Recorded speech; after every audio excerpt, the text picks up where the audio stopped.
I enter position within 1 to 10 minutes of the market open. And you can use 5 to 30 wide spread, but I trade 10 wide. So the delta is between 5 and 6, or a premium of 45 to 70 cents. That's what I target on my trades. And I pretty much get them in between 50 and 65. So wider spreads provide greater distance to the market, less risk, but the price will require additional margin. So actually you're adding additional risk. So take profit, 10 cents for each spread. I do that a lot of the times, but a lot of the times I'll let the options expire. But once I have a profit, I don't want to have a profitable trade turn into an unprofitable trade. So you can also close the short strike of the position. It's a free commission trade, but you still have to pay exchange fees. And this generally happens towards the end of the day, unless the market's in a trending position. But it's just a way to close the trade and not worried about it.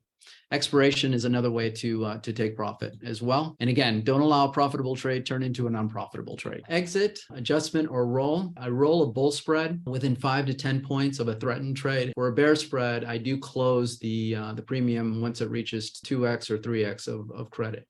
I've actually rolled a bear spread for 34 times in a period of time to get that trade profitable, and I will never do that again. So after that, I decided no more rolling of bear spreads for zero DTE. I do that for 7 DTE and monthlies, but not for zero DTE.